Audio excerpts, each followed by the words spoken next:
Hello everyone, welcome back to the YouTube channel. My name is Mike and today we're checking out Salmonella Academy once again, so as always, if swearing or foul language offends you, then probably best to give this one a skip. Otherwise, today we are checking out the story of South Sudan, the world's newest country. Hope you enjoy.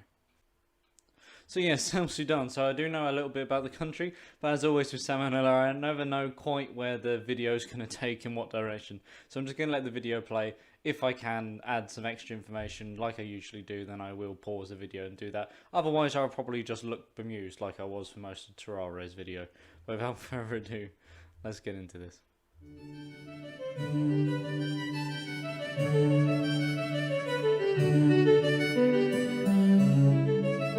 Hey kids, today I'm going to talk about South Sudan. It's the newest country in the world, becoming fully independent just in 2011, so I'm going to explain why the state came into being and what it's like there today. So to understand why South Sudan exists, you kind of have to know a bit about Sudan as a whole. So before 1956, Sudan was under the joint control of Egypt and Britain. At the end of 1955, they gave a declaration of independence and became their own thing. But yeah, so I'm just going to give that a quick pause there, because in order to understand the situation in South Sudan, you kind of also need to understand a bit of the country, or the country's history rather. So essentially, in the mid-19th century, when the Suez Canal opened, the eyes of the world turned towards kind of Egypt and the Sudan region. For those of you who don't know, the Suez Canal is a canal that connects the Mediterranean Sea to the Red Sea, and essentially means that if you want to go to the east or eastward trade coming into Europe, it's a lot easier to just go through that canal, otherwise you have to sail around the entirety of Africa.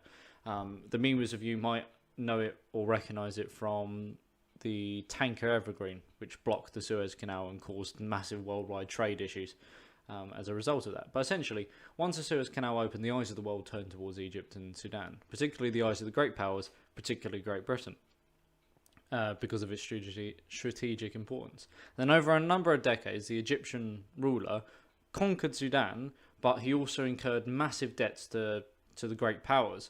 And over a number of decades, this kind of debt forced him to abdicate, and he was replaced by his son. But his son was relatively inept, as well as the Egyptian and Sudanese nationalists getting increasingly annoyed at how much foreign influence was kind of affecting the ruling of the country.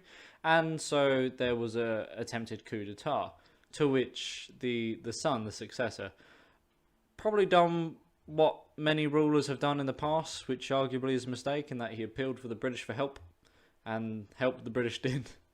They bombarded Alexandria, they landed troops and thwarted the rebels, but essentially from there, the British had de facto control of the Suez Canal because they kept a huge military presence around the canal.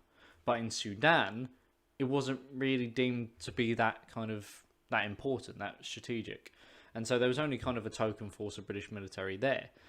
But as the years went on, Sudanese sentiments particularly continued to boil until eventually a rebellion broke out, and this was called the Mahdist Revolt.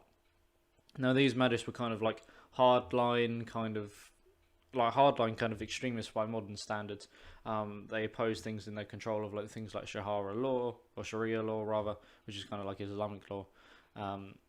And they eventually actually took some towns. They killed a British general at Khartoum, which is probably the most famous one of that.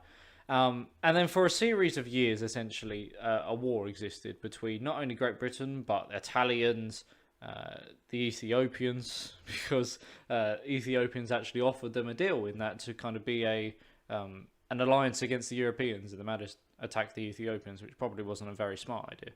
But yeah, so generally speaking, Herbert Kitchener, famous from the First World War, marched south in a grueling campaign lasting several numbers of years against the Mahdists, who, as they went further south, they was facing more and more numbers, but obviously the Anglo-Egyptian army had modern weaponry, the Mahdists didn't. And the culminative battle happening at the Battle of Erdeman, where the Mahdists suffered over 25,000 casualties in return to 50 deaths from the Anglo-Egyptians. This is kind of the scale we're talking about here. And a fun fact about the Battle of Erdeman as well is the last operational charge of a British cavalry regiment, and it also included a young lieutenant, future Prime Minister in Winston Churchill. So that's a little cool tidbit there. He was part of a cavalry charge, used a revolver as well, because his I think it was his left arm, his right arm was a bit gammy. But yeah, so with the Mahdists gone, Sudan was kind of officially administered by the Egyptians, but in reality, both Egypt and Sudan were essentially kind of a crown colony to the British, until really like the Egyptian Revolution in the 50s, where another fun fact for you is probably one of the only times in which the Soviet Union and America were on the same side in opposing British interests in the Kingdom of Egypt, where the monarchy got overthrown and all things like this. But eventually, as the video said, it led to Sudanese independence in 1956. So, apologies for a bit of a ramble there, but I feel like it would be important later when it comes into this. The independence movement, however, was led by this guy, Ismail al-Azhari, and he was like, hey everybody, we are an Arab-oriented Muslim nation. But then like 8 million Sudanese black people were like, whoa now, hold your camels, Ishmael. Us Africans, we ain't all about your Allah. He was like, yeah, well, who cares? Oh, I see. So they got into a civil war between the primarily Arab-Muslim North and the traditionally oriented African South. That went on for 16 years until finally the North's like, alright, fine, you can do your thing. Like, you're still part of Sudan, but you can govern yourself for the most part. We'll take our falafels elsewhere. Yeah, so remember what I was saying earlier about the Mahdists were kind of like... kind of towards one end of the spectrum, I suppose, of their faith.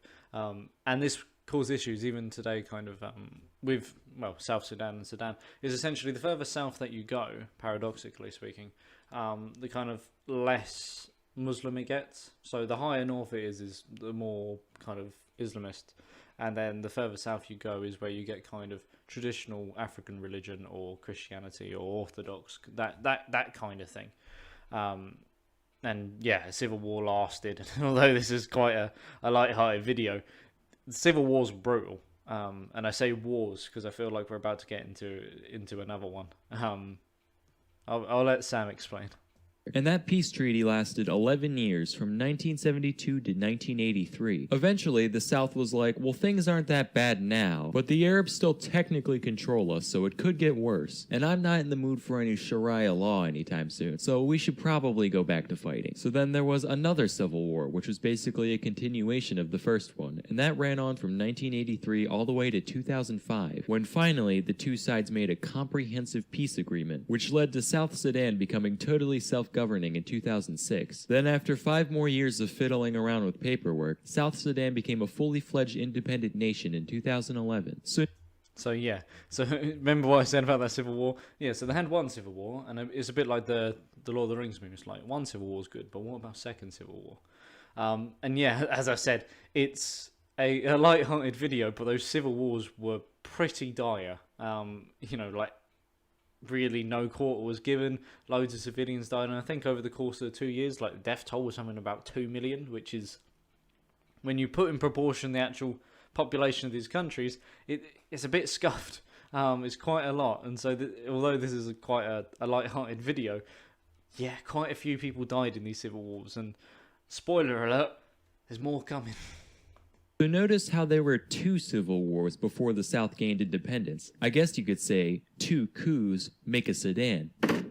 So now that they finally got what they want, it must be great to live in South Sudan now, right? No, not really. It's actually just about the worst place you could ever choose to live in. Seriously, if somebody gave me the choice of moving to South Sudan or living the rest of my life with my dick inside an anthill, I'd be slathering on the honey before they even finish their sentence. Let me talk about a few reasons South Sudan sucks so bad. First, let me talk about ethnic groups. Europe, as we all know, contains a lot of ethnic groups. Scots, Serbs, Slovaks, Slovenes, Spaniards, Swedes. And those are just the big ones that start with S. There's like 100 others. The same is true with Africa. There are thousands of localized ethnic groups sprinkled all over the continent, whether or not you could tell from first glance. As such, South Sudan is home to a bunch of different peoples, each with their own languages and customs. And these groups have a long history of disagreeing with each other, like they don't get along much. So that's one thing. Second, remember how South Sudan was at war with the North for basically all of the past half a century? Well, as a result, the whole place is pretty geared for war and not much else. Their infrastructure is abysmal and they've got all these guns just lying around waiting to be shot at something. Third, South Sudan has a bunch of oil reserves in different locations around the nation, and we all know how much people like oil. Everybody wants control of whatever wells they can get. So between these three things, the whole place is basically one big whirlpool of chaos. Yeah, so a bit like what he said it's a perfect melting pot. You have lots of ethnic groups that don't get on very well, and particularly with that as well, that's where a lot of criticism comes in with kind of the colonial empires of Africa and the Middle East and things like that, where kind of borders were drawn up around, you know, resources, or, you know, it looks nice, and it didn't really pay much attention to these kind of ethnic groups, and so that's why, you know, some people suggest, and probably right so, particularly with the Middle East, is that when the maps were drawn, they didn't really take into account kind of religious differences, ethnic differences, and stuff like this, and this kind of created an atmosphere where tension can exist and exacerbate into things that we have today. But with the South Sudan, as I said, you have these ethnic groups that don't get on very well. There's extreme poverty, and there's lots of weapons lying around, and the strategic resources around that each of them wants to get a hold on because they're in extreme poverty. But in order to get those ones, they need to use the weapons in order to take those resources and defend them. But other groups are also trying to do the exact same thing. And at the same time, the government is there trying to fight all these groups, as well as itself occasionally, which it was doing for quite some time until about 2020, I think, or something. But yeah. At any given time, the South Sudan government is at war with at least 7 different armed groups from around the country, each of which is also at war with the other groups. And if that's not enough of a shitstorm, the government ended up basically splitting in two in 2013. This is what happened. So you've got the president, his name is Salva Kiir, and yes, he does actually wear a hat like this. It was a gift from George Bush, true story. And then the vice president, his name is Riek Machar. I'm probably saying those wrong, but it's fine. They don't have internet in South Sudan, so nobody can call me out here. So anyway, Salva Kiir, he's very aware of the fact that the country's in a very precarious spot at the moment. So he starts taking greater control of the government and the military, dismissing old people and installing those that he sees fit. And so Riek Machar, he's like, well, gee whiz, Salva Kiir, for someone who calls himself a president, that's pretty dictatory of you. Well, for someone who calls himself the vice president, that's pretty annoying assholey of you. Sir, all I'm saying is, you know, I'm getting pretty sick of you and that gay hat of yours. I'm not wearing a hat. As president of South Sudan, I order you to put on a hat. Yeah, see? That hat's gay. You're wearing the exact same hat. Alright, fuck you, you're out of a job. Wait, what? Yep, you and your whole cabinet, get out. Okay, I made up the part about the hat, but the rest of that is true. Also, I should mention that Kiir and Machar come from 2 different ethnic groups. See, Kiir is a Dinka, whereas Machar is a Nuer, which only heightened the tensions between the two. Yeah, so again, different ethnic groups causing issues. The bit about the hat is actually where he did actually get a hat given to him by George Bush. I might impose a picture of it because it is a pretty baller hat. But yeah, but just take a step back. And although a lot of us complain about our kind of governments and things like this, I imagine this in the sense of your president and your vice president literally getting to the points where they hate each other so much they essentially split and cause a civil war, or a prime minister in that case, you know, like a prime minister and a vice prime minister, or going back in the UK to 2010, you have the Conservatives versus the Lib Nebs going against each other at, you know, which is why I suppose it's important when you have various other checks and balances in there to ensure that this type of stuff doesn't exactly happen. Yeah.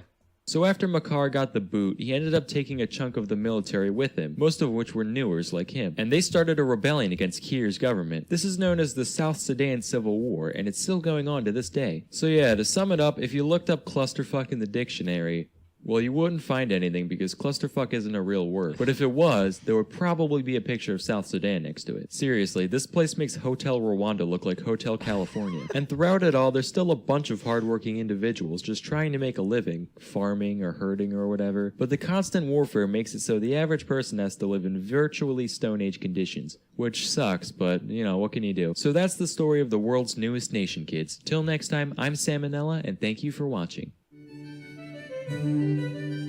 Yeah, so Yeah, it's an important thing to remember what he said there as well. Is like all the while that this is happening, you've just got regular people just trying to live their lives the best they can, and they're being caught up in, constant civil wars, constant infighting, and things like this. Thankfully, as I said, this video is a little bit old now. I didn't actually check the date, but I assume it's around 2015, 2016 when this video came out. And that is the South Sudan civil war has officially stopped now. It raged for 6 years, I think, or something like that. Like, I think it was mid 2020 that peace was formed. Even the UN actually was deployed there to try and keep some degree of peace. But again, similar to the other death tolls with the other civil wars, I still think the death toll of this one was quite high. I think easily in the hundreds of thousands. I don't think it was quite a million. But what there was you had huge amounts of civilians trying to flee. There was a max exodus from South Sudan, essentially, going everywhere. Some of them tried to get to Europe, some of them tried to get to America, and various refugee plans and stuff like this. And eventually, that's kind of the thing that unified the two sides, because those two individuals, and their names elude me, even though they were just said there. But essentially, the vice president and the president have formed together and created kind of a unified coalition government, as an attempt to try and rebuild the country and essentially get people back, because people were fleeing their homes on such a scale that there wasn't really much people in Sudan who weren't trying to kill each other. But yeah, so that's the story of South Sudan, the world's newest country. They have peace at the moment, or at least official peace. Hopefully it can last long and that country can start to build itself up a little bit in the world, with any luck. But otherwise, yes, that's been South Sudan, the world's newest country, by Sam and Ella. I hope you guys enjoyed. Hopefully you've learned something, a little bit of background detail on South Sudan, and yeah, I hope to see you next time. Thank you ever so much for watching, and bye bye.